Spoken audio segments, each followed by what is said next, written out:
Hey, Ron, is Karen with you there? Yep, she's with me. Okay, sounds good. Thanks for checking. Yep.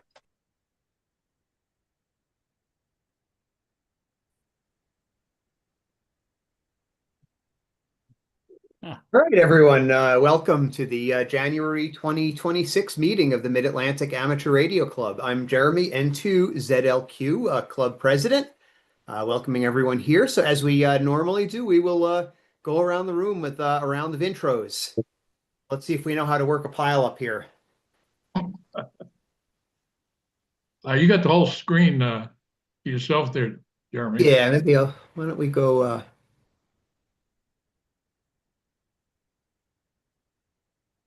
Yeah, let's do that. That way everybody can get a moment in the sun. Okay, I'll go next. My name is Brian Kelly, Alpha 3, Bravo Kilo. I'm the secretary of the club and also the volunteer examiner coordinator. So I coordinate the exams for the people who want to take their licenses, either a new one or an upgrade. And I'm also the club trustee.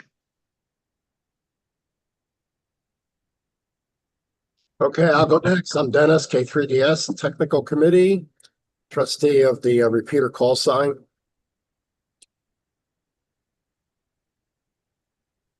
Bob, N3JIZ, Hamfest Chairman. Jim, W3JNF, Vice President and Captain of Field Day. And public service. And public service. Oh, let's not forget that. And I'm Lou, WX3I, and I'm the treasurer. And club weatherman. Yeah, thanks for nothing. All right, this is Ron, KC3ACL and member of the club. And Karen, KCL. KC3. I'm sorry, KC3ACL. M. He's L, I'm M. Pick one. Yeah, good evening. K3 EUI Barry, retired physics teacher professor from Westtown School, now living over in Kennett Square at Crosslands near Longwood Gardens. Beautiful. Going Leo, go ahead, Leo. Introduce yourself, Blair. Okay, my name's Leo, and I just recently got into this. Passed my technical exam in December 15th, on December 15th. Been very much into it, reading as much as I can, getting into this and getting equipment that is required. And now I'm just trying to find some friendly voices out there to show me the way. Very good. Now I'll take it next. And welcome aboard again, Leo. And I'm Jeff, WA3RIZ. I am in King of Prussia. And I've been licensed since, I don't know, 1973, something like that. And took a long sabbatical, and now I'm back, and I'm glad I did. So I will turn it to my left, which is Bob, W3ZQN. Okay, good evening. This is Bob, W3ZQN. I'm up in Worcester Township, in the center of Montgomery County. I think I got you beat, Jeff. I was licensed in 1954, which makes me seem rather old. But anyway, here I still am. And currently just a member of the club. But glad to be here tonight and glad to see the good turnout. Back to you.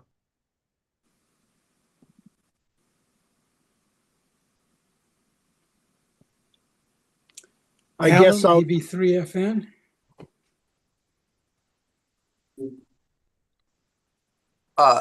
Rich, you go ahead. AA3RC. Yeah, good evening. Name is Rich, AA3RC, and I've been an on and off member of MARC for over 40 years. Got licensed in '85 and was the very first club I joined, and Somebody was MHZ mentioned Bob Haas, who I remember very well because he worked with my father at the phone company.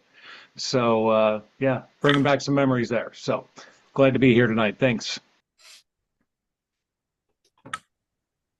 And I Jeremy, guess, take it. Jeremy, go ahead, take it. has anyone else not gone yet?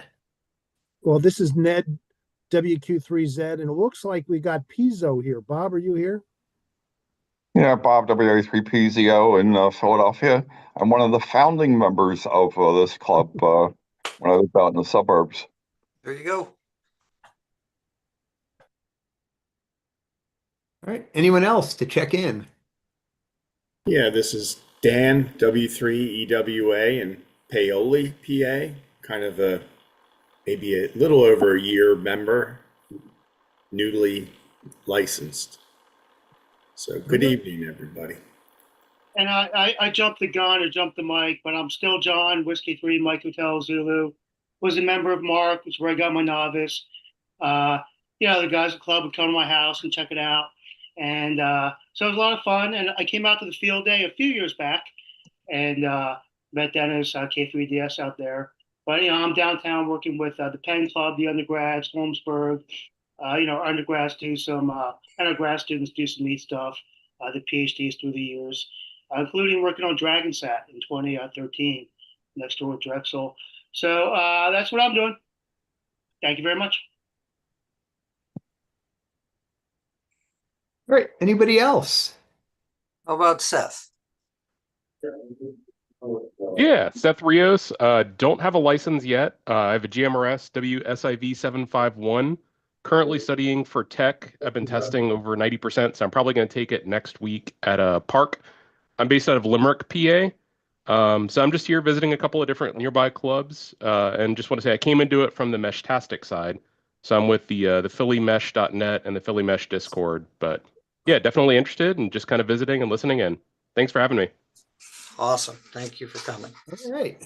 Thanks, everyone. We have a nice crowd tonight. Glad to see some new faces here. Hopefully get some new members of the club. So let's see. Maybe I'll go a little bit out of Jeremy?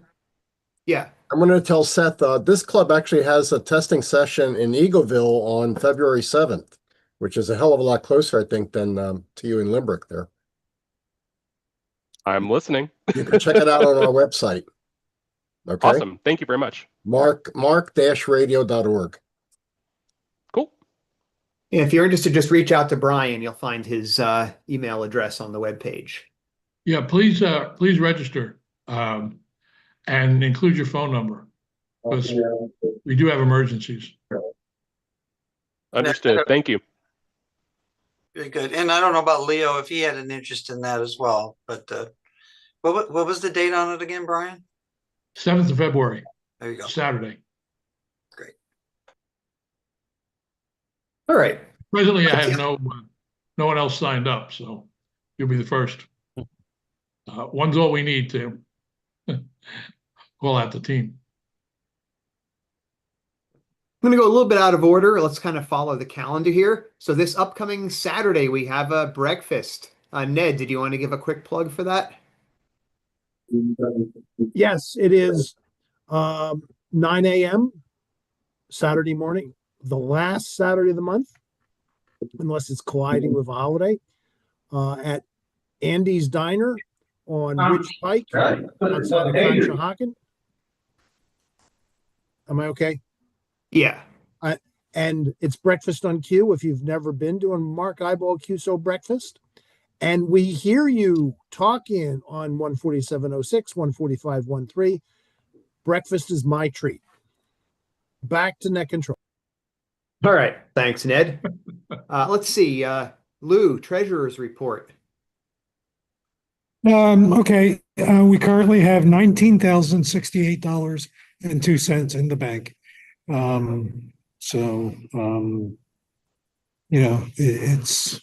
It's nowhere near broke yet. So anyway, we have 44 members currently who have paid. So and dues are due. I never know how to say that, but the dues are payable basically the beginning of the year. So if you want to pay dues, please send it to the PO box, and we'll get you on the membership rolls. A related thing, which I figured I'd just mention it now. We have switched to a groups.io list to communicate with the members back and forth and everything. If you have not yet signed up, please send me email wx3i09@gmail.com, and I'll get you signed up. And that's it. All right. Thanks, Lou. Let's see, Brian, did you have anything more to say about the VE session? No, coming VE up in about 2 session, weeks. February 7th, Saturday, starts at 9 o'clock. I do need Seth for you to send me an email with your phone number and presumably the good email. Make sure you have your FRN. And if you're a paid up club member, we waive the $15 testing fee. Leo, if you're going for your generals pretty soon, same applies to you. If you're a paid up club member, the testing fee that the club collects is paid by the club. The $35 fee you have to pay the FCC, you got to pay them. But we waive the $15 fee for club members. Right now we have, thanks to Seth, we have one candidate signed up, and so I'm going to send a letter out to the other VEs asking for volunteers. And I'm still waiting to schedule or to post the schedule for the August session on the ARL site.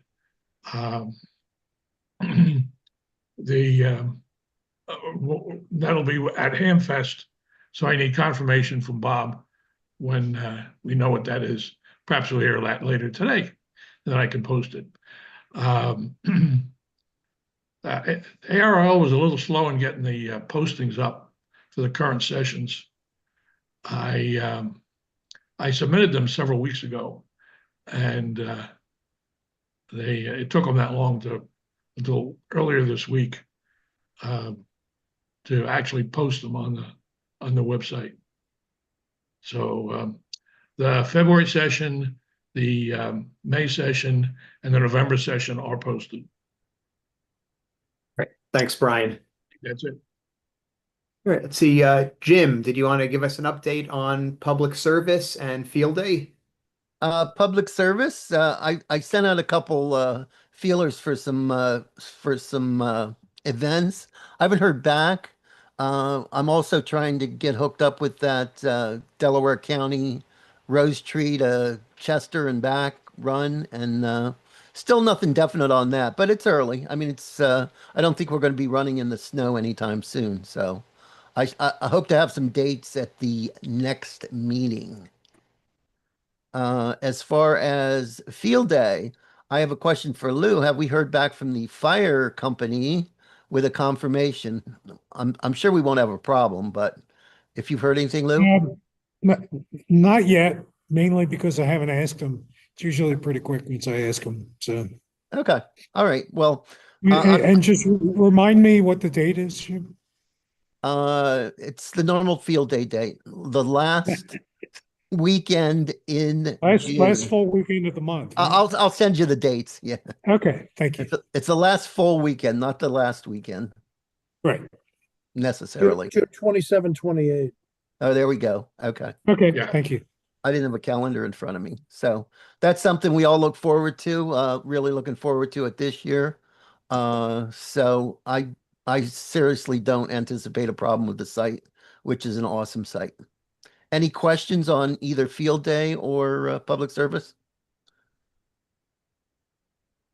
Thank you. All right. Thanks, Jim. Yeah, I'm looking forward to field day too. I was kind of laid up this year. I made it there, but not for very long. Right. All right. Let's see. How about Bob, Hamfest? Okay, the Hamfest is tentatively scheduled for Sunday, August the 9th. I'm still waiting for confirmation from the fire company. I will try to get back in touch with them, but they didn't seem to be very responsive for my first try at it. So hopefully in another week or so, we'll have confirmation with that, and then we can go ahead with all the other things to tie together before we get the flyer ready. So, but it's Sunday, August 9th, and the setup day would be Saturday, August the 8th. So, All right. Thanks, Bob. You're always doing a great job with the Hamfest. So looking forward to another great one this year. Let's see. Dennis, any update on repeaters and any of the other hats you wear? Well, it's about the biggest hat I wear. We have a couple of outstanding problems, although I would say we're about 85% available at the moment, maybe 80%. The Derby repeaters, 147.36 and 224.5 are off the air with a continuing problem that will be addressed at some point. More information on the website. And for some reason, the linked 2-meter repeater in Paoli 145.13 has decided not to put out a courtesy tone. And I have to make a site visit there and possibly just re-download all the software to the controller. However, functionality is still there. We're still linked. It talks, it IDs and all that. So it's not the end of the world there either. I got a report from Steve, K3SZT, on the Derby Fusion repeater, 444050. He said that he observed low output signal, but as far as I could tell here, at least today on Tuesday, it's a day later, it's back up to full strength. So I don't know, maybe snow on the roof or something, who knows? So that's our current situation. All right. Thanks, Dennis. Is there anyone else who has any announcements for the club? Maybe Jeff. Do you want to talk about nets and anything else? Well, that's the big thing. We've got the members and friends net, which is kind of a little informal meeting on Wednesday nights, 8:30 p.m. local time. And it'd be great to have some of y'all check in as well as volunteer to run the net. It's usually a small enough group that there's not a lot of pressure to do it. That's kind of fun. So we'd like to get more than just a handful of folks there. If we can get 18, I count here tonight, we should be able to get 10 on that net, and to maybe do some training for net control or something. And I'm going to try and start introducing a topic for discussion. I think maybe tomorrow night is we could go to the old Hamfest standby, and that's the weather. Tell us how you weathered this storm, which I heard it given 2 names, but that aside, so for tomorrow night, check in and let us know how you weathered the storm. That is all. All right. Thanks, Jeff. Anyone else?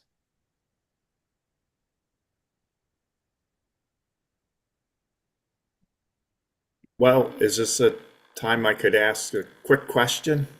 Sure. Sure. Well, funny thing, when I took my car in to get serviced, water pump and oil leak done, the person checking me in noticed I had a Yesu hat, and he said, "Oh, I'm a ham and I have a broken antenna on my roof." So he is wondering if there's any professional service that would go and fix or install an antenna. Anybody use anybody to? I think he might have a small tower.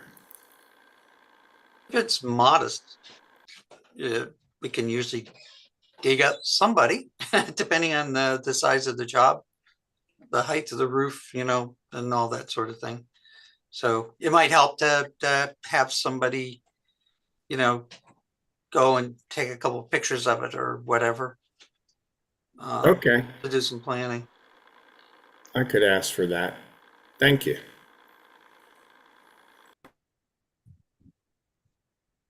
All right.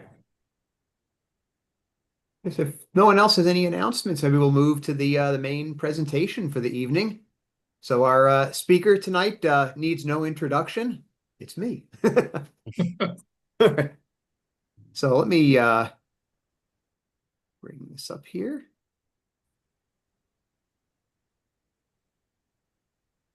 And for what it's worth, some of the other groups that I've been on, when we have a presenter, we mute their video and the microphone, of course. And if we have a question, we unmute our video. And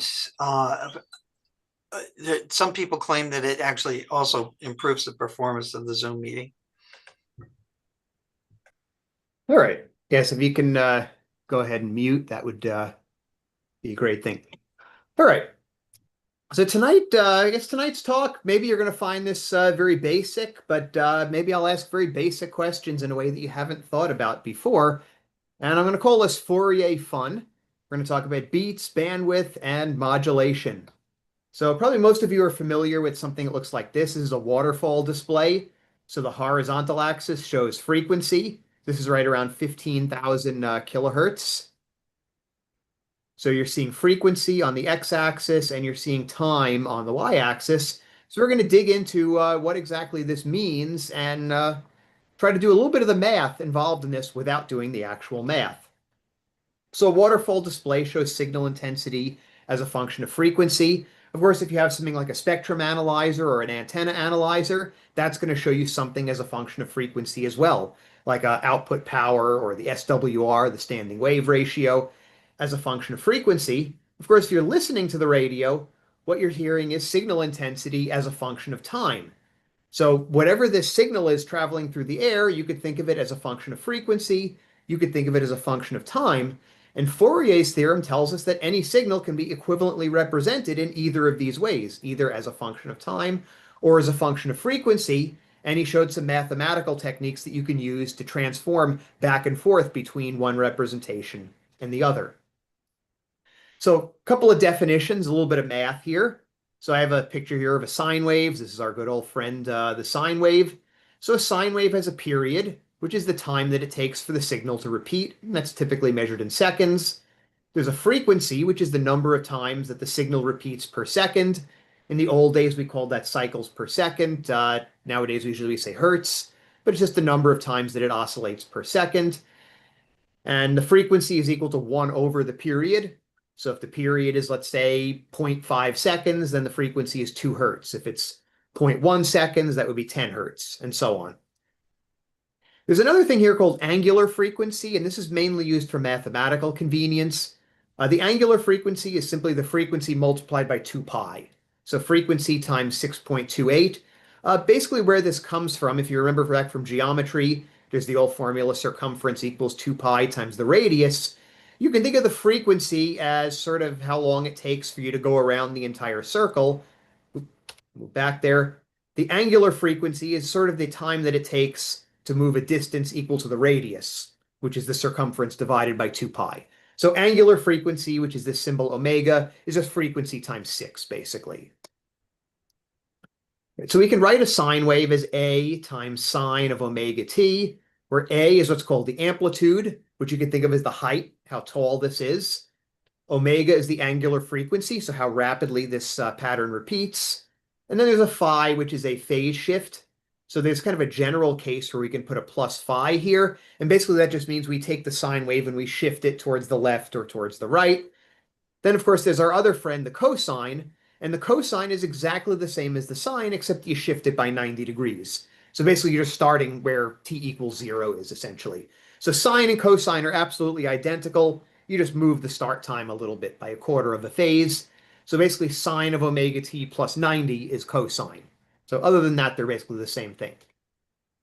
All right, so back to our friend Mr. Fourier, or Monsieur Fourier. So Fourier said a number of different things, and I'll start with the most special case of it, and we'll move out to the more general case. So if I have a periodic function in time, so anything that it does something for a while and then it repeats itself and it just plays on a loop. Kind of like if I watch, a video on YouTube or TikTok and I just have it play over and over again, that would be something that's periodic, right? It's something that happens and then it does the same thing over and over again.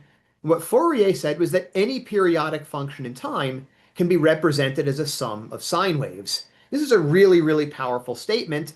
And a nice way to think about it is I have three buildings here, a little house, a big house, and what looks like maybe an office building or a school or something like that. These three buildings are different shapes, different sizes, they serve different purposes, but what they have in common is they're all made out of bricks. They're all made out of things that are the same shape and size, and just how you combine those bricks together, you can make either of these three buildings or infinitely many other possible buildings. And I want you to think about sine waves as sort of like bricks, that by combining sine waves in the right way, I can make it into any structure that I want. So we can think about a sine wave in the time domain, which is this little thing that goes up and down like this. You can also think about a sine wave in the frequency domain, in which it's a signal at one very particular frequency. There it is, right there, and there's nothing anyplace else. So these two things are completely identical to one another. So we have a representation in the time domain, we have a representation in the frequency domain. So the sine wave, which has the up and down in time, is just basically a single spike in the frequency domain. All right, so let's get a little bit more complicated now. What if I have two sine waves at slightly different frequencies? We'll make one of them red, we'll make one of them blue, and I add these two sine waves together. The answer for what I get is the yellow, which is a sine wave that oscillates on and off, on and off, on and off, like this. So why is this happening? Well, we add two sine waves. Let's make them frequencies f1 and f2. So sometimes they're in phase with each other and they're going to add together. We call that constructive interference. Sometimes they're out of phase and they're going to cancel each other out. We call that destructive interference. And you go back and forth between these. So you can see here the red and the blue are out of phase with one another. They're pointing in opposite directions. But then if we go over here, we see that the red and the blue are lined up with each other. Right? When one is up, the other one is up. When one is down, the other one is down. So they add together. And then sometime later, you'll see that they dephase relative to each other. And then the amplitude goes back down. So essentially what happens is we get a new signal which appears. We'll call it a slow component, and it's at a frequency which is equal to the difference between the two, f1 minus f2, and we're going to call that the beat frequency. And in fact, as f1 and f2 get closer together, this beat frequency goes to 0. So this is something you've probably seen before. If you've ever been lined up behind a whole bunch of cars waiting to make a left turn, what you'll see, kind of look at the cars, and you'll see that maybe two of the cars, their blinkers are blinking at the same time. When one light is on, the other one is on. Then you look away for a few seconds, and you look back again, and the two blinkers are out of phase with each other. Then you look away a little bit, and you look back, and now they're in phase with each other. What you've just measured is the beat frequency. It's the difference in the frequency of those two blinkers since they're not identical to one another. Right. So I can do a little demo here. Let me pull up my phone here. This will just take a couple of seconds.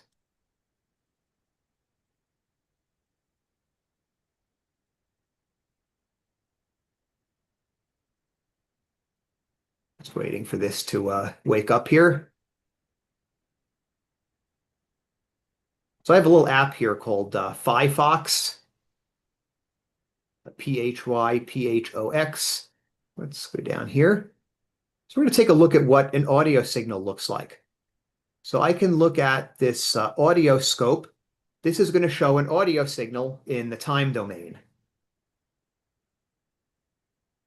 Everybody able to see this? Yep. Yep. Click on this. All right, so I'm going to talk here. And what you can see are the sound waves that are being generated by my mouth. All these little sine waves. Let's go a slightly shorter interval in time. All right, let's see how that looks. So here we go. Let me try to make a sine wave.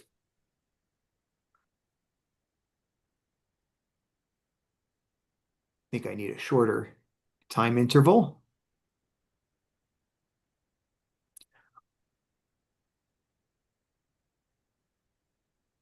Pretty good sine wave there. See if I can make a lower frequency. A higher frequency. All right, that's about all I can do with the whistling. And you can see that if I'm talking, it's a more complicated waveform than that because you're adding together different frequencies. Now let me go back. If we go to this one called audio spectrum, this is going to show the same thing, but in the frequency domain. Oh.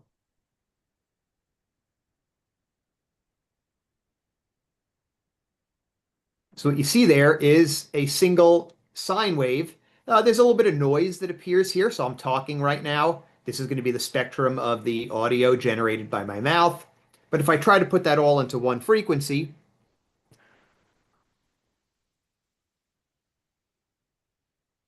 you see what that looks like in the frequency domain. I could try to go a little higher.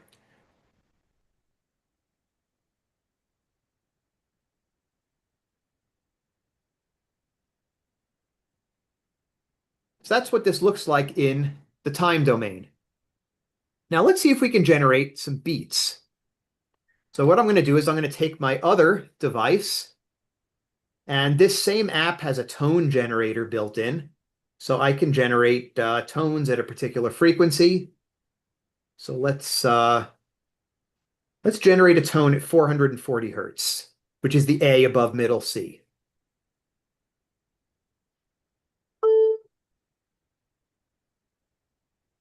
All right, that's a little more than we wanted to see right now. Let's head over to the audio scope.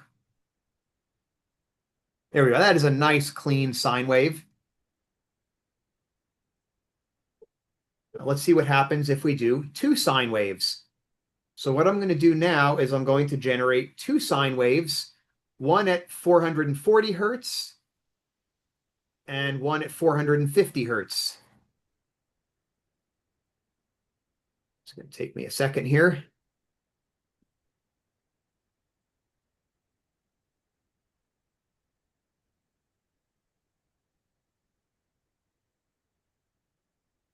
So that's two sine waves at 450 and 440 hertz.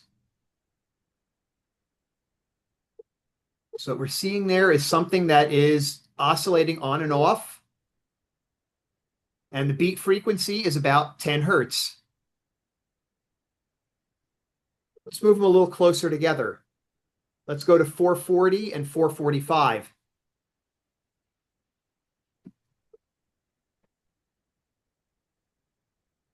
All right. There we go. Is everybody able to hear that? Not hearing it, seeing it. Oh, you're not? Do you hear that now? I don't hear tones. I don't know about anybody else. No, we're not hearing you whistle I don't hear either. anything. Okay, Jeremy, yeah. we're not hearing you whistle either. Okay, maybe Zoom is just not allowing it through. Okay. All right, you'll have to take my word for it. But what you're hearing is something that's going beep, beep, beep, beep, beep, beep, beep, beep, on and off. Yeah, I guess Zoom is not transmitting it. Let me go a little closer. Let's do 440 and 441.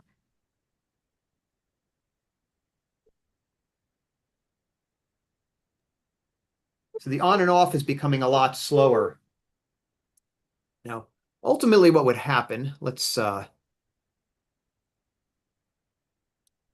back here. Yeah, ultimately what would happen is I make these get closer and closer. That wah, wah, wah, wah, wah, wah is going to get slower and slower and slower until eventually it just settles out into a constant tone. This is one of the ways that you tune musical instruments, where you'll have a tone generator and then you'll pluck the string and you'll hear that wah, wah, wah, wah, wah, wah, wah. And then what you do is you adjust the tension in the string and you try to slow that beat down. And as you slow the beat down, that means that these two frequencies are moving closer and closer together until eventually you essentially get rid of that wah, wah, wah altogether. That means you're at sheets. No. Once you get rid of that wah, wah, wah, wah, wah, that means that your F1 and F2 are within less than 1 hertz of each other. And we call that zero beating. Okay. Let's talk about something real more. quick, if you want Zoom, real quick, if you want Zoom to be able to hear you, you can turn off the background noise cancellation. you go to settings and then change it from noise removal to original sound, it'll show or play all the sound you're making. Okay. I'm not sure if I can do that while I'm sharing. All right, I'll have a demo a little bit later. I'll see if I can fix it for that. All right. So we know what happens if we combine two sine waves, we get these beats. Well, let's try something more complicated. All right, what about something like a square wave? All right, so I say, okay, genius, make this out of sine waves. And this is really like the old problem of putting the square peg into a round hole, right? Sine waves are round, kind of curvy things. Square waves are definitely not. Well, it turns out there is an answer, and it looks like this. So what we do is we take a sine wave, then we take a sine wave at 3 times the frequency, but we take 1/3 the amplitude, and then 5 times the frequency with 1/5, it's 7/7, 9/9, and you can see all these. So the orange is the fundamental. The blue is the fundamental. Then we get the orange is the sine 3 omega t. The gray is the sine 5 omega t. Then there's the yellow is the 7. So basically what happens is we've selectively put these all together that at the beginning, every one of these terms is running out of the gate in the same direction. So they add up really, really quickly to get us to the top. But then they very quickly discombobulate against each other. And now some of them are up, some of them are down. They're kind of blah, blah, blah. And then what we get is something that is more or less flat until we get to this time. And then they're all racing downwards. And that brings us here. And then they're kind of flat again. So there we go. We've sort of made a square wave. I mean, not exactly. Maybe we've made a Bart-Simpson wave because it has those little peaks on top of it. This is what's called the Gibbs phenomenon. The reason this happens is I didn't do infinitely many terms. I think I did 25 terms and I just stopped right there. So because there's no 27th term, basically the 25th term survives. Now, if I kept going forever and ever, these little wiggles are going to get smaller and smaller and shorter until eventually you don't notice them anymore. Or there's some other tricks that you can use. Rather than maybe doing 25 terms and then just suddenly stopping, what we would do is we would gradually roll them off. Where, okay, we'll take this term, but a little bit less, then a little bit less of the next one, a little bit less of the next one. And that's something called apodization. So I would do that, and that would kind of get rid of these wiggles, and then we would get a better looking square wave out of it. But there we go. We can make a square wave out of sine waves. So what does this look like in the frequency domain? So the time domain, we have our little Bart-Simpson square wave. So we have the n equals 1, n equals 3, 5, 7, and so on. In the frequency domain, what we see is a combination of all of these different frequencies, and this is going to go on to higher and higher frequency. So we can think of this as a fundamental, which is the first one, and then a whole bunch of harmonics at twice, 3 times, 4 times, 5 times the fundamental frequency. So here's a couple more examples. Upper left is the square wave again. The upper right is a triangular wave, and we can generate that the same way. It's a slightly different series. Instead of 1/3, 1/5, 1/7, it now becomes 1/3 squared, 1/5 squared, 1/7 squared, and we alternate the terms, plus, minus, plus, minus, plus, minus. A little bit more complicated, but you get a triangular wave out of it. Lower left is a sawtooth wave, which is a triangular wave, but with a fast and a slow side. The way you get that is you have to use some of the even harmonics. So the n equals 2, n equals 4. Here's just another example I found online of some arbitrary function that someone made using sine waves. All right, so a couple observations from this. You can build any periodic function, even something crazy like a square wave, out of a sum of sine waves. All you have to do is figure out these a coefficients, and Fourier showed how to do this. It involves integrals. It's a little bit nasty, but all you have to do is solve for these a parameters, and then you just plug those in and you get whatever you want. Occasionally, you'll need to use cosines as well. So in that case, then you'd have a b1, b2, b3. So it's twice as many terms, but yeah, what's twice as many terms between friends? Right, the wiggles that we talked about, the little Bart-Simpson spikes on there, that's basically because we give up.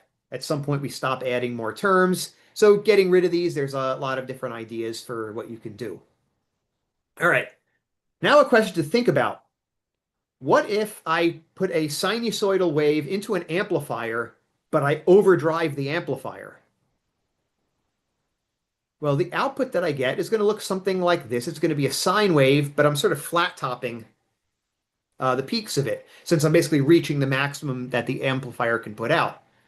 What does this start to look like? The square wave? It's starting to look a little more like a square wave, isn't it? And how do we generate a square wave? Adding a whole bunch of frequencies together. Yeah, so we start with the fundamental and then we add 3 times, 5 times, 7 times. So I'm transmitting at, let's say, 7 megahertz. And I start clipping. Guess what? I now have a signal at 21 megahertz, and I have a signal at 7 times 5 and 7 times 7 and 7 times 9. That's not going to make me a lot of friends and may get me a letter from the FCC. So that's the problem with overdriving, is that you will generate products at frequencies that you weren't even using. You might say, oh, I was transmitting at 7 megahertz. Where the heck did 35 megahertz come from? It came from the fact that you were clipping this. Another point, and this is a little more subtle, is that anytime I have things with very, very rapid changes, like the square wave, where we're going from sort of +1 to -1 very, very fast, the only way that you can do that is with very, very high frequency sine waves. Or if I wanted to make my beats really fast, if I wanted that wah, wah, wah, wah, wah to be really fast, I would have to combine 2 frequencies that are far apart. And this is the concept of bandwidth, that if I want to transmit a sine wave, great. But let's say that I wanted to transmit something like a digital signal, which is oscillating between, let's say, 2 different values. Let's call them 1 and 0. If I want to go back and forth between 1 and 0 rapidly, or if I want to have a sine wave that turns on and off rapidly, the way that I do that is by adding other components at frequencies that have to be well separated from one another. And the faster I want to do this, the further apart those frequencies need to be. Or in other words, faster data transfer means more bandwidth. You need a greater range of frequencies in order to do that. And that's where the idea of bandwidth comes from. And there's a whole idea of information that comes out of this. If I want to transmit a certain amount of information, let's say I've got a file that's a megabyte, and I want to transmit that in a certain amount of time. Well, I could do it really, really slowly, and I would only need a little bit of bandwidth, but I would have to go very slowly because my signal can only change very slowly because I'm limited by how fast those sine waves can move. If I want to transmit that file quickly, then I have to have very, very quick changes, and that means that I need to use a wide range of frequencies or a lot more bandwidth. All right, so here's a couple of statements. So this is WXPN. Jeremy, before you move on to another slide. Yeah. I think you have a hand raised. Oh, sure. Yeah, I can't see any hands raised, so just call out questions. Oh, Jeremy, if you could go back to the overdriving slide. Yeah. Also, when you start, you're on 7 megahertz and you're putting stuff out on 21 megahertz, you're also wasting power, right? I mean, in theory, you'd be wasting power, although probably people trying to listen at those other frequencies would get pissed off first because you don't have to put out much power to interfere. But yeah, that would be true as well. You would be wasting some energy in doing that. But yeah, you'd have to be going real bad in order to, wow, I'm transmitting, 100 watts and 50 of those watts are going out on different frequencies. That would be really bad. Thank you. I guess I have a comment. Yeah. When I used to have a signal company. We had radio teletype. Amateur radios call it RTTY, RTTY. The Army calls it RAT, radio teletype. It's the same thing. It uses what's called a Baudot code. And one of the ways we used to see, one of the techniques we used to see if the transmitters were properly aligned and operating on frequency was to send the signal RY, RY, RY, RY, just a whole string of those, because in the Baudot code, that turns out to be approximately a square wave. And so if you get that signal through clearly, then you had a pretty good handle on how well the radios were performing. And it's the same principle. If you can pass if you can pass a square wave, you should be able to pass anything. Yeah, square waves are difficult. We'll put it right. They look simple, but they're actually hard because you need components at a lot of different frequencies. Correct. Yeah, so if someone says, this is WXPN broadcasting at 88.5 megahertz or tuned to WWV at 15 megahertz. What's wrong with those statements? Well, if they were transmitting at that frequency and nowhere else, all you'd be getting is an empty carrier. Instead, that carrier has to be modulated in some way, right? It's going up and down, whether you're modulating the amplitude, which would be AM. You could be modulating the frequency, which would be FM. You could be modulating the phase, which would be PM, phase modulation. Right, those are the three things that we have to play with in the sine wave. Let's go back to the math functions here. Right, here's our general case of the sine. Those are the three things we can play with: the amplitude, the frequency, and the phase. Those are the things that we have to play with. So if you play with one of those, any one of those, the way that you're doing it is by adding in components at other frequencies. So in fact, this station is transmitting at a range of frequencies, which is spread on either side in this case. So this is an example of an FM signal, and actually it's an FM signal that also has a digital signal going in these sidebands on either side of it. So in fact, this signal takes up 400 kilohertz from 98.8 up to 99.2. And then just to kind of put a final point, right? Even something simple like Morse code, right? We're going on, off, on, off, on, off. That slope right there, how do we generate that? By combining sine waves at different frequencies. So even when I'm transmitting CW, I have to be careful about how quickly I'm clipping on and off at the edges, because if these edges clip off very quickly, the only way that I do that is by combining frequencies that are well separated from one another. And that is a sloppy CW signal, which, A, is going to be wasteful. You're going to be spreading your signal out over the band. B is not going to make you many friends on the band either, because your signal is splattered into co-channels, and you may also get a letter from the FCC. So in fact, even for something as simple as Morse code, you have to give a little bit of thought to how quickly is that on-off thing happening at the end of these little dits and dahs. All right, so that was that. What about a non-periodic function of time, something more general that isn't repeating? This is a little bit more complicated because there is no more fundamental frequency. There are no more harmonics, which are just multiples of the fundamental. So you can't just take a sum of these discrete sine waves. Instead, what you have is a continuous representation. So your function of time, which is now non-periodic, has to be represented as a function of frequency, where it's not just a discrete sum, it's actually all frequencies all over the place. Now, you've seen this before. If you've ever had a fancy audio system, you're playing some music or something like that, and you get this little display which shows you the frequencies. So we have bass down here, we have treble over here, and now we have a little equalizer, so you can adjust the gain on each of these if you want more bass, if you want more treble, if you want something that's more balanced, if you want to have something that maybe has better response in the mid-range. You can do that. Maybe it depends on what type of speakers you have, what type of music you're listening to, what your preferences are. You may want to adjust some of these, but any music, any song, for example, will have some frequency domain response, which is going to look sort of like this. So here's a waterfall display. This is from the K3FEF SDR, and I'll show you this toward the end of the talk. We'll do a little live demo of this. This is a signal at 15 megahertz. In fact, this is WWV. So what we'll see here is the carrier, which is at 15 megahertz. And of course, the signal is actually spread out. And in fact, looking at this, I can kind of visualize in my mind what this sounds like. You have these sort of pings in time. It's ping, ping, ping, ping, ping, ping, ping, ping. And if you've listened to WWV, you know exactly what that is. That's the pinging of WWV. That's the chimes once per second. And you can see there's a frequency dependence to it as well. So that'll tell you the frequency of the tones that are being generated. And we will get into that in just a moment here. So let's talk about an AM signal. So you're going to start with an input audio signal, which let's say is audio coming from the microphone. It could be me talking right now. We can represent this in the time domain, and I'll show you that when we do well, we saw that before with that audio scope app. When I talked into it, you could see what the time domain looked like. We could also represent it in the frequency domain, which was that audio spectrum.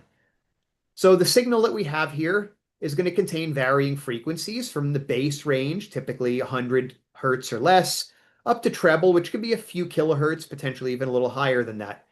So now what we're going to do is we're going to mix this signal with an RF carrier. This is a little bit more complicated. This is multiplication rather than addition, but a lot of the same ideas still apply. So we have our input signal, which is maybe coming from our microphone.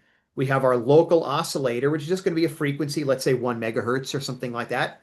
It's a sine wave. We mix these together, and that's going to produce an output signal. So let's do a simple example. Let's make the input an audio wave with a frequency of 1 kilohertz. So a little sine wave. So I'll whistle. I'll generate a sine wave at 1 kilohertz, and we're going to mix it with a radio carrier at 1000 kilohertz.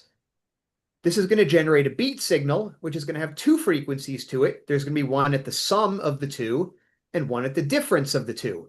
So if we combine 1 and 1000, we're going to have the carrier. So some of the unused carrier will be left over. We're going to get a lower sideband, which is at the difference between the two. That'll be 999. And we're going to get an upper sideband, which is the sum of the two, which will be at 1001. So this is what an AM signal looks like in the time domain, or rather in the frequency domain. If we looked at it in the time domain, what we see is a sine wave whose amplitude is modulated. And in fact, the envelope of this is the audio signal. So if I were visualizing that audio signal on an oscilloscope, this is exactly what it would be. So that's the audio signal superimposed as an envelope on top of the RF carrier, which is at a much higher frequency. Okay, so a real AM signal, right, if we're transmitting something more interesting than a 1 kilohertz sine wave, we're going to have some audio, or maybe we're transmitting some music, and here's what it looks like on our little equalizer. What we're going to end up with are two symmetric sidebands, one that we call the upper sideband, which is the sum of the two frequencies, so FR plus FA, and then we're going to end up with a lower sideband, which is FR minus FA, and it's going to be a mirror image of the other one. So typically about 80% of the signal intensity remains at the carrier frequency. The other 20% is divided between the two sidebands. You can play around with that a little bit, but typically that's known as the modulation index. Typically about 80% will stay in the carrier, but you can make that a little more or a little bit less, depending on what you want to do. All right, so this is the WWV signal. And I guess what I should point out here is you have a lot of power in this carrier, which doesn't really do anything. It's just a sine wave. And then we have whatever appears over here and whatever appears over here, which are mirror images of one another. So you might think that this is kind of wasteful, right? So really 90% of your power is not really used because 80% of it goes into the carrier and half of the remainder goes to one of the two identical sidebands. And of course, in bandwidth, this signal is at least twice the bandwidth of the audio signal because you're transmitting two of these. So here's an idea. We get rid of the carrier and we drop one of the sidebands and we transmit just one of them, and that's single sideband. So we need to choose by convention which one we keep. We can keep the upper sideband or we can keep the lower sideband. So the convention for us is below 10 megahertz, at least for voice transmission. Below 10 megahertz, we use lower sideband. Above 10 megahertz, we use upper sideband. There are some deviations from that. So like 60 meters is always upper sideband. Digital modes will use upper sideband as well. Checking, there's a few questions in the chat here, but it looks like they're old. They've been around for a while. Receiving a single sideband signal is a little bit tricky because for the AM signal, you have the carrier, so you know exactly where the signal is centered. For single sideband, you kind of have to find it and you have to generate that carrier locally. So you have what's called a beat frequency oscillator, which is a little oscillator inside your radio that tries to regenerate that carrier and then mixes the carrier with the one sideband that's received to generate the other sideband. A question from Ned. Yeah. Picking upper sideband or lower sideband. Why? Why isn't the whole world just like upper sideband or lower sideband? You know, why is it that on some bands, you see what I'm saying? Yeah, this is a great question that I actually asked on the net a number of years ago. I did finally find out the answer. The reason is that in a radio receiver, the way that you receive a signal, let's say I'm listening at 14 megahertz. I need to down convert that signal from 14 megahertz down into the audio range, but I don't do it in one step. I'll have an intermediate frequency inside the radio, which might be like 1 megahertz or something like that, or there may even be multiple intermediate stages. So what I do is I take that incoming RF signal, I mix it with a lower frequency signal, which is going to generate something even lower at the difference of the two. It is the heterodyne procedure, which is going to give me something which is lower in frequency. Then I might do this in several different stages until eventually I'm left with just the audio. So in the old days, a lot of times they use 10 megahertz as the intermediate frequency.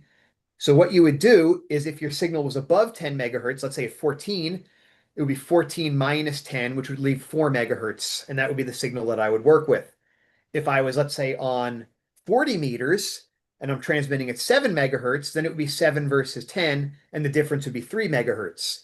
So essentially what I would do is I would down convert everything, and that would give me something that's on the order of a couple of megahertz.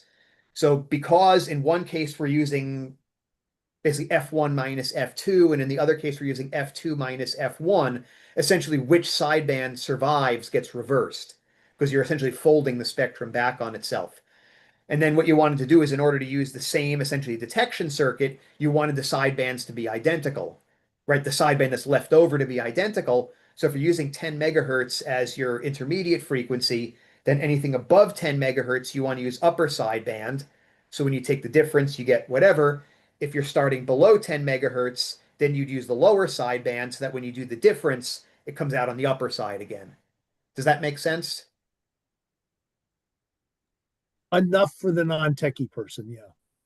Yeah. So the idea, like in one case, you're using F2 minus F1, and the other case, you're using F1 minus F2, whether you're starting above or below 10 megahertz. So that's why the convention came about that everybody uses lower sideband below 10 megahertz, upper sideband above.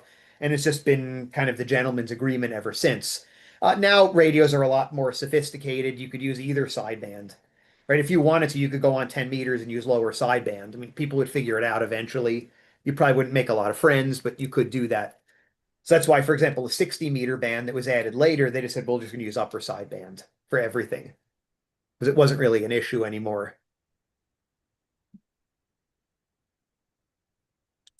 Well, doesn't that also give you an advantage on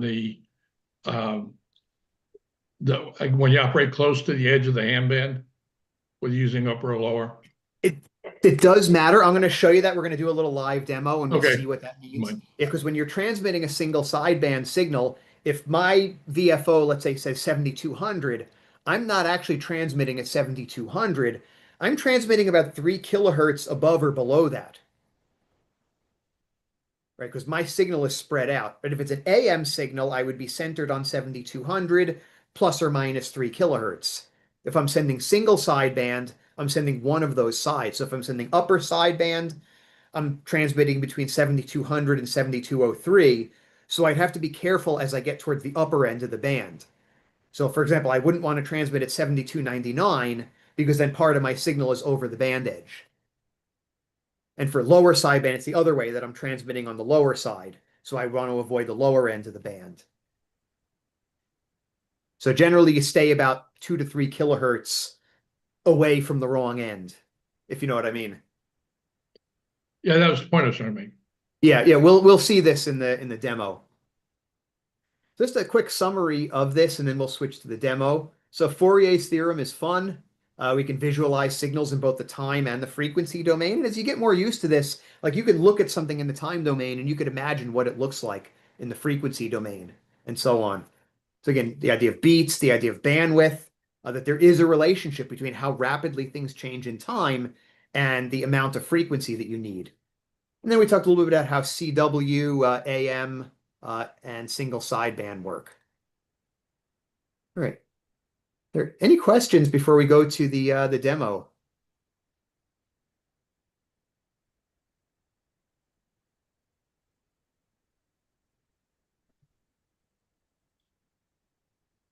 Yeah, I have the audio scope up here again. So yeah, I'll just leave this up as I talk so you can see what an audio signal looks like in the time domain. Yeah, if I whistle, you probably can't hear this, but I go. That's going to be a whistle at one distinct frequency. And if I combine multiple frequencies together, we would see the beats. And let's go back to audio spectrum. And this is what a spectrum looks like. There's a lot of noise in here. There's some artifacts in the Fourier transform. This also attempts to tell me what note I'm singing at. Are we I'm not a very good. Are we supposed to see something? Oh, did I? I think I shut off the sharing. That's why. Thanks.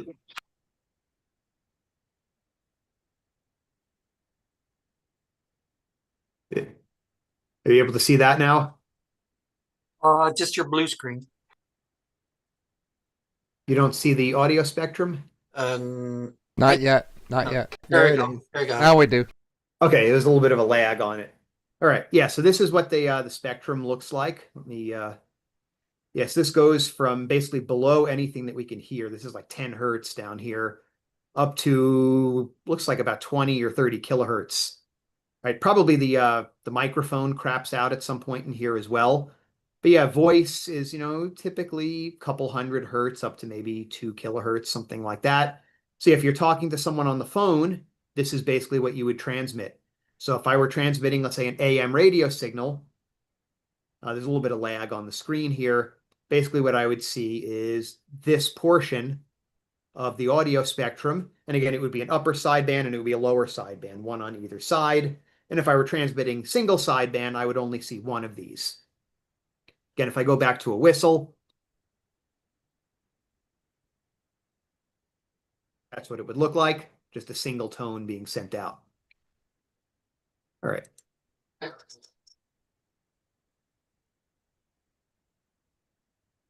Are you able to hear the audio? Oh, no, not here. No.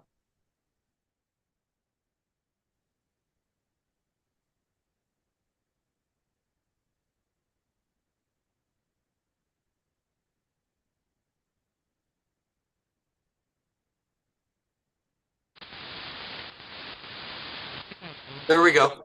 Hear it now. Can you see the screen? No. I do. I see your slide.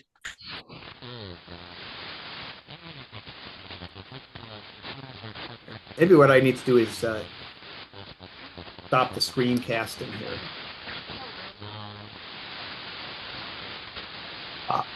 Sharing the wrong screen, that's why. All right. I'll figure this out.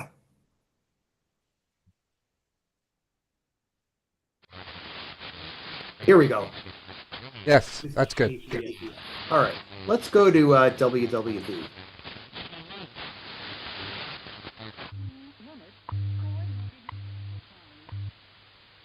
At the tone, 1 hour, 19 minutes, coordinated. Can hear that. A little bit.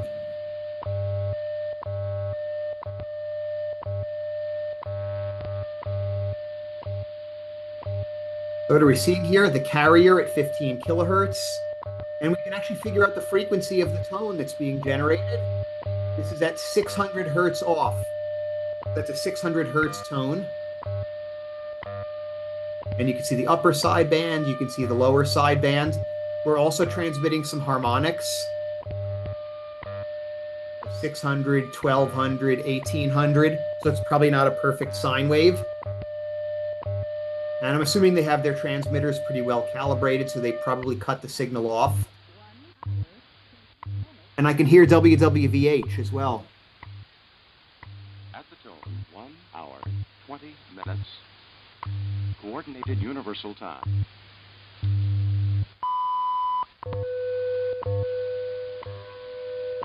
Is anyone able to hear the WWVH voice as well?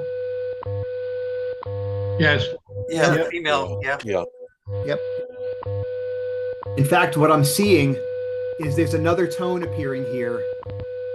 There's one over here, and there's another one here. Because WWV and WWVH use different tones each minute. You're probably seeing both of those. Let's check out some voice.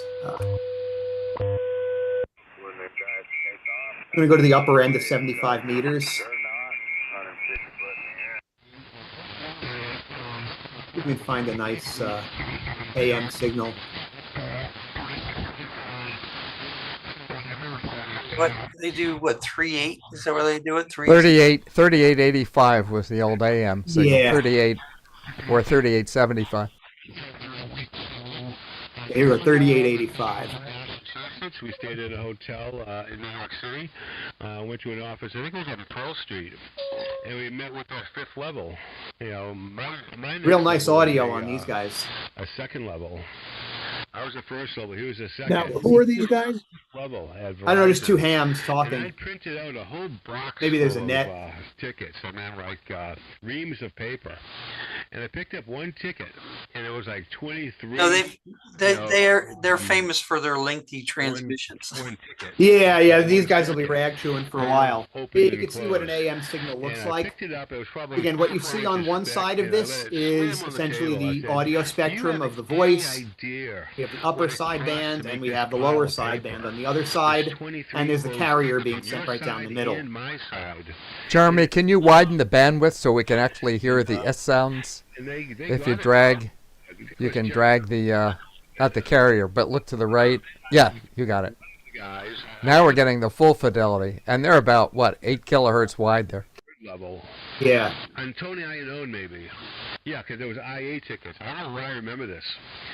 And they You can actually listen to that pretty well if you tune it to upper or lower sideband. responsible for those tickets is Yeah, Tony so if I went Iannone. to, let's say, And if we have a problem, it's going to be Tony's problem. Well, better right away. yes, this is what an And I'll be upper out in the sideband field, and, bandpass I filter would call look in, like. and they So say, here's "Well, the can carrier can you go ahead frequency, and we're take only us to the listening on meeting?" one side. And that guy would be right beside me, and I Let's see tell if I him, can "Hey, find a we're lower gonna, sideband go into the transmission. DMARC." Well, you can't do that. I said, "Well, talk to your guy." And you get on the phone. Go ahead. I don't know how many times the cable that engages the gear, that has a stupid threaded rod on it that pulls the spring and engages that wheel. I've never had to high school before. I had to push it. Pass out to the back. Yes, this is a lower sideband signal. So you can imagine this being an AM signal, but with the right-hand side taken off. Now the frequency that you'd see on your VFO is where this line is. So you can see that the signal is actually being transmitted at a lower frequency than that. And you can see that the tuning is a little bit of a tricky thing because if I'm off a little bit, all the frequencies get switched over towards the lower part of the spectrum, so everything sounds really low. If I go the other way, everything's going to get high pitched. CQ field day. Yeah. Yes, you can learn how to tune a sideband signal. Because remember, we don't know where the carrier is. You're trying to generate it. So here we're a little too high. It means if you think about, they're trying to regenerate the audio signal, but everything is moved up to a higher frequency, which is why it all sounds like Alvin and the Chipmunks. If I go the other way, everything's going to be too low.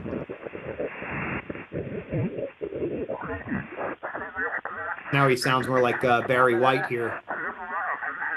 I get it about right. I change the spark plugs, do some general maintenance. A little bit clunky, but yeah, we can find that. That's what you wanted to do. That's the way it should work. Yeah, well, when you're ready to Try this.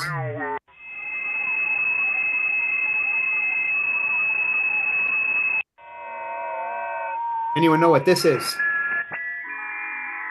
FT8. FT8. This is the FT8 frequency, 7074. In a little bit here. There it is, a whole bunch of people talking to each other. So this is made with a sound card using upper sideband. So in fact, your VFO says 7074, but basically nobody's actually there. They're all a little bit higher, a couple hundred hertz higher, because the way that you're generating these signals is your sound card is making tones at a couple hundred hertz. That's being added to the 7074. That's what you're transmitting. If I were to zoom in on one of these, you can see what that looks like. It's really 8 different tones that you're generating, and you're going up and down between those 8 different tones. You're making those weird sounds.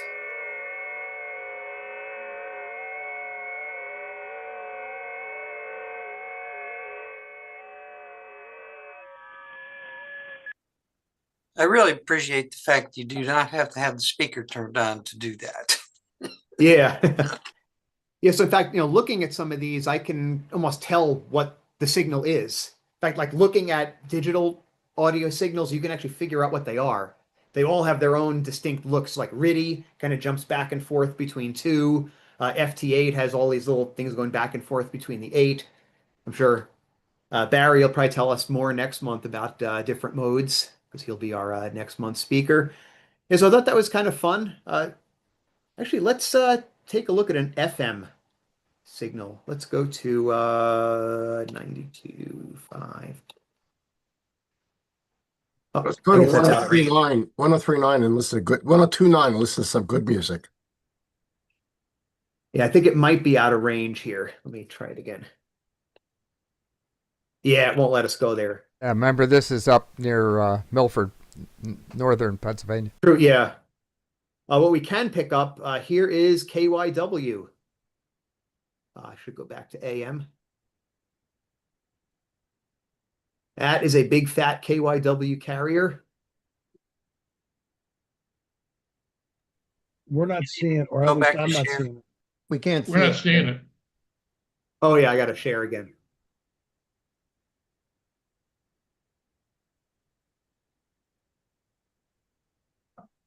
With unique challenges as individuals and seek pathways forward for them. Can you share more about your area of focus? In the abdominal organ transplant program, we focus on kidney transplant, liver transplant, pancreas transplant, as well as living kidney donation. KYW we looks also like. manage complex surgical issues regardless of. Yeah, I wanted to show FM signal, but unfortunately, this receiver doesn't go up that high. Yeah, if you have an SDR, you can do. If you have like one of those little RTL SDRs, you can easily see an FM signal. Yes, that's basically what I had. Any questions? Jeremy, I got a quick aside for you. Maybe you can even use this in class. Yeah. Can you let me share the screen? Share Sure. Let me make sure you're able to.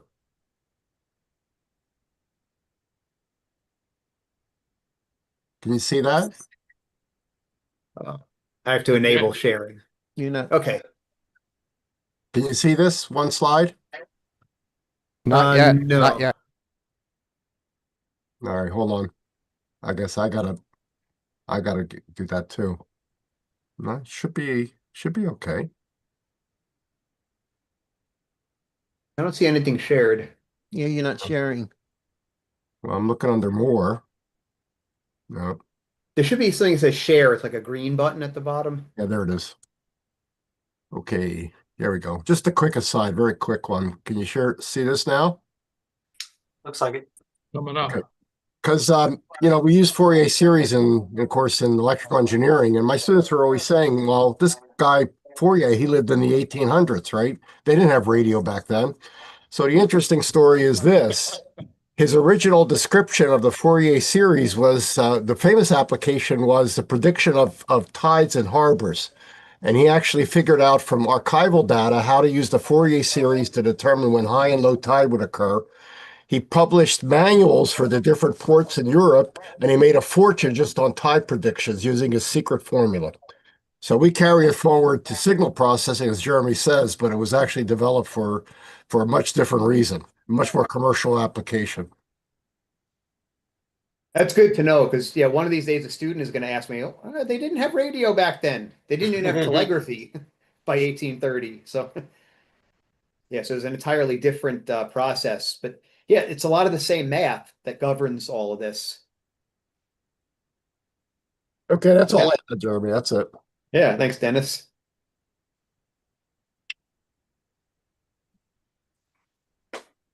I love how all the different fields in engineering are related.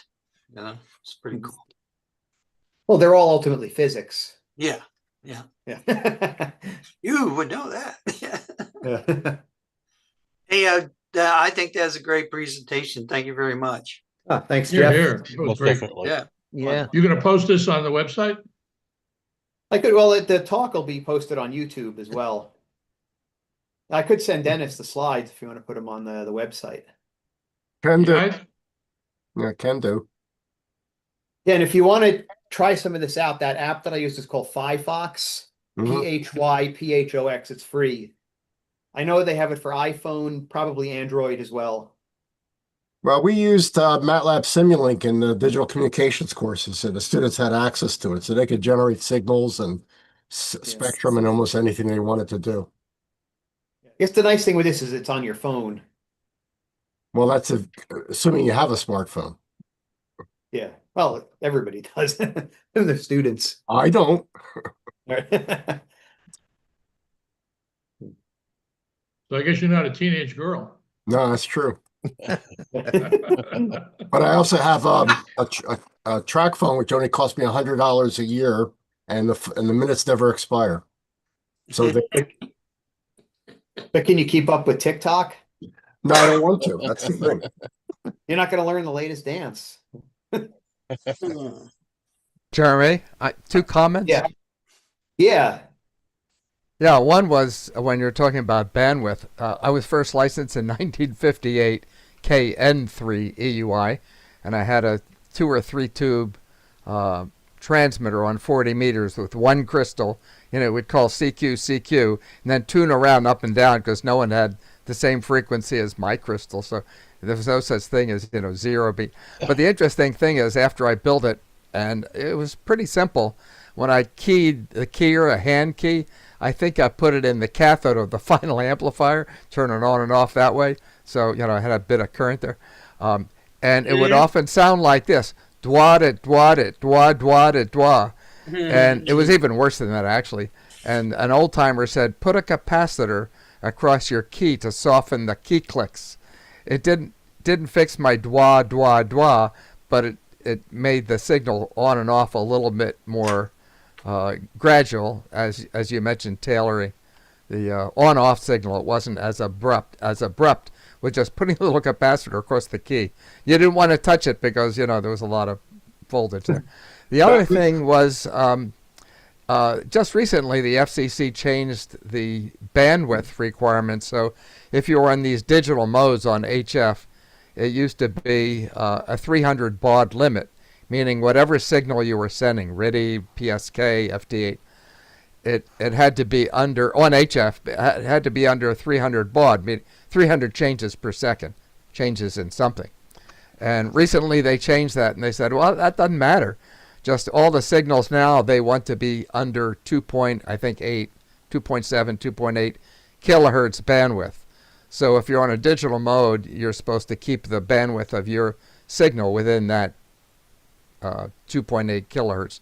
Of course, the AM radio guys got grandfathered in because, there's still a little power click there. And I used to be an AMer when I was a teenager with a Heathkit radio. But the AM sound was more like a human voice.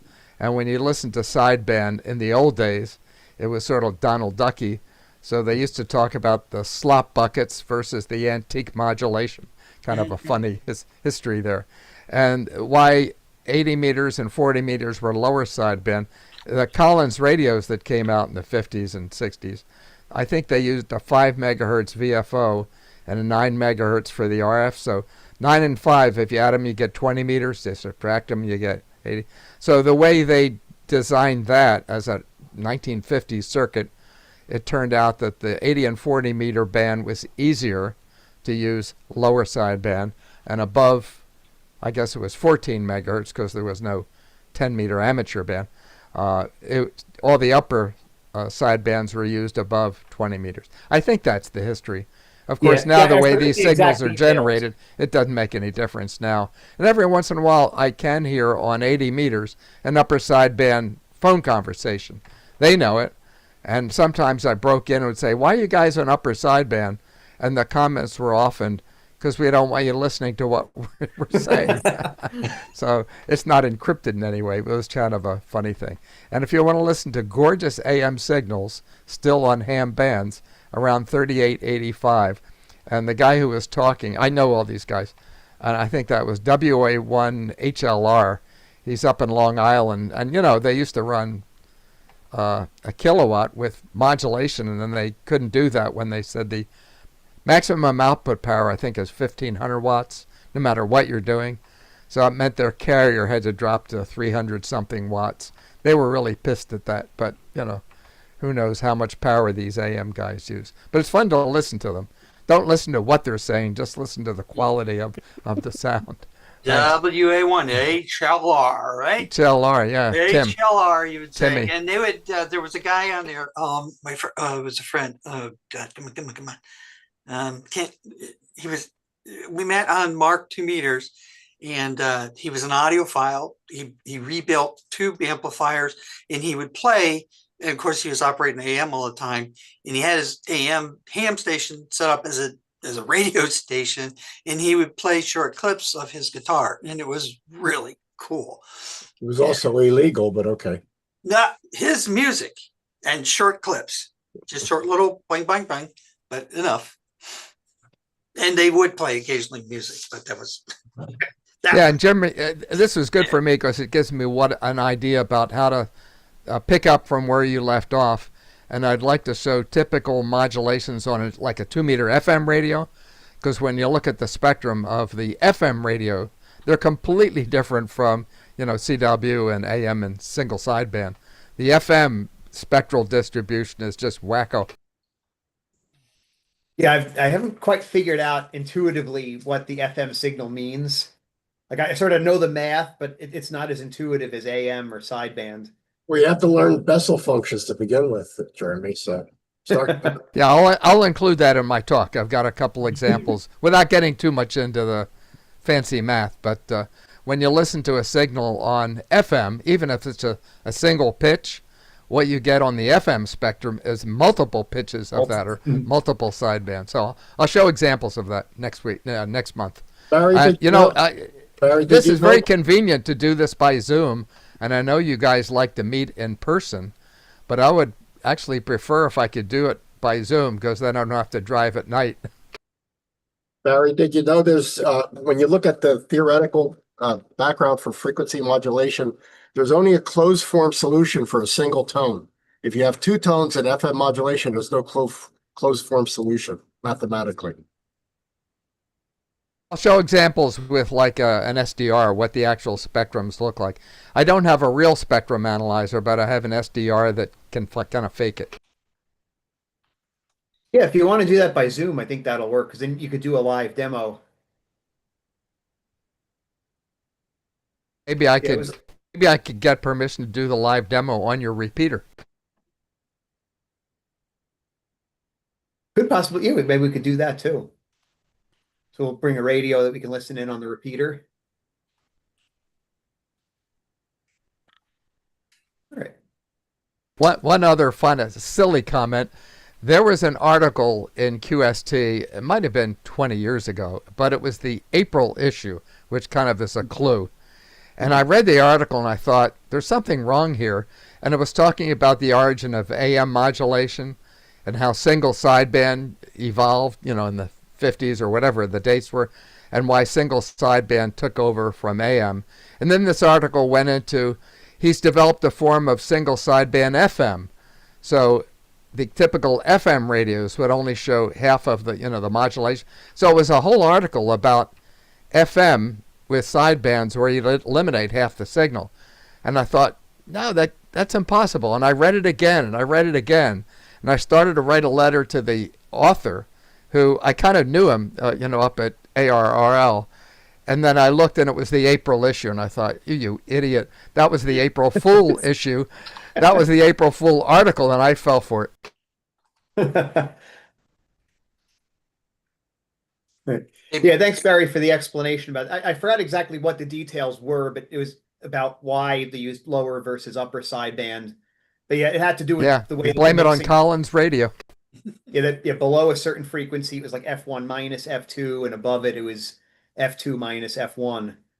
Barry, I don't think the league does April issues anymore because too many people thought they were real.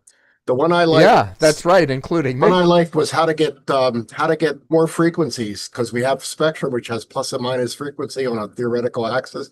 So you take your tank coil and wind it either clockwise or counterclockwise, and get the opposite frequency. So I always thought there was another that I thought, this is just ridiculous, and it talked about polarizing the audio signal with your speaker with a grid, and some speakers have a grid that goes horizontal, and some speakers have a grid that goes vertical, And if you're listening to audio with a vertical speaker on a horizontal speaker, you don't hear anything. And I thought, wait a minute, sound isn't polarized. I looked at that again. It was an April issue. Hey, Barry, I posted the AM operator call sign. You may know him in the chat. May have known him. Roger Stevens, WA3FLE. He was the guy with the guitar in the studio in his basement.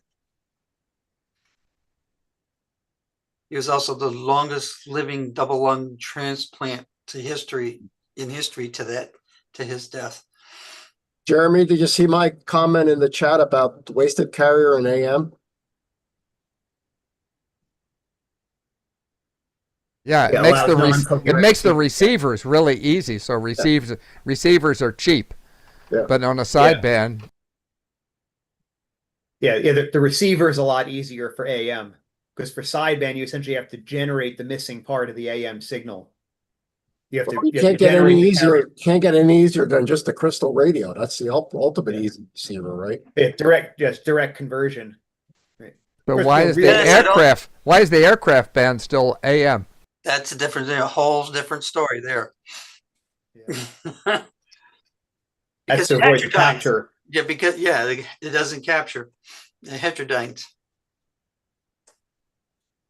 Yeah. Dennis, I don't think you can use a crystal radio on cell phone service though.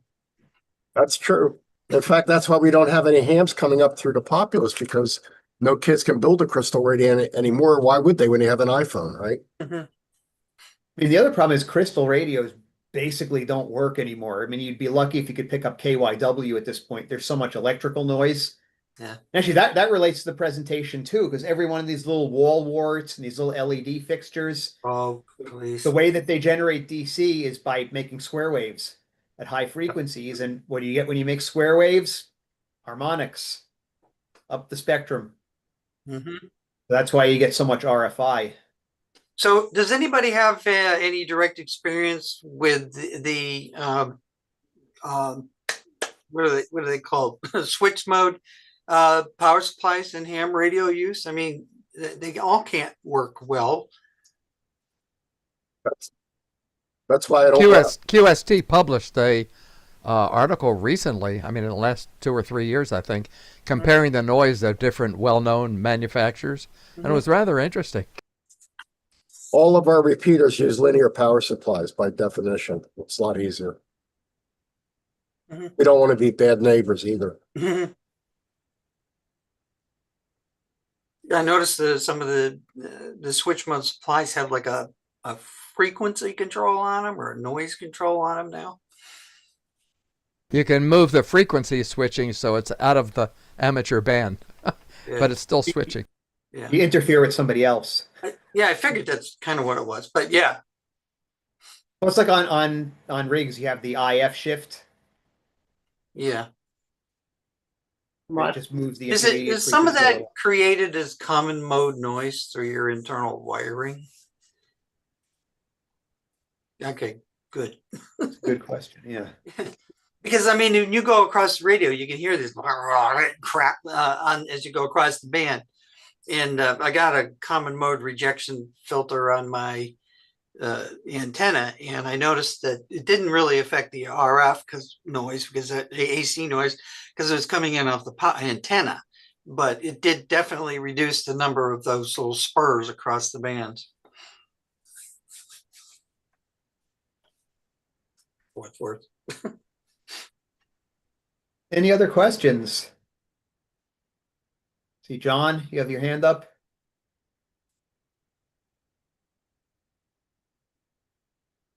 John? Looks like he froze. All right. Anything else for the meeting? All right. Where's the after meeting? Oh, I will say. Oh, there we go. Yeah. I'll say one thing on the crystal rigs. My first 2-meter HT was a crystal rig. Got it from my dad. Motorola, of course. Probably still works today wherever it is. So I really thank you for the Zoom option. That was fun. I wouldn't have been able to participate. It's good to see the club still around. thanks to my pal Seth out there, who was going to show up in person in Wayne, Pennsylvania, my old hometown. And Seth came down to our Penn meeting the other day. So I thank you all for letting me be here. Absolutely. Thanks. Great to see you. A few years back, I'll try to make it out this summer. Great food was there. Yeah. So we have the best food of any field day here. I thought it was a fundraiser for the scouts. I brought my sister out there. I think it was about 3 years ago, and so I was just trying to find out where to pay. And I think Dennis K3DS was laughing at me. He was like, "That's not what this is about." So thank you. Oh, I didn't get your payment. You could send it now if you want. And then maybe I'll make a contribution to the club, and maybe I'll just be a member of the club. That'll be my Maybe you payment. can join the club. Sure, we'll take the money. Be my payment. All right. I think with that, we will call the meeting to a close. Let's shut down.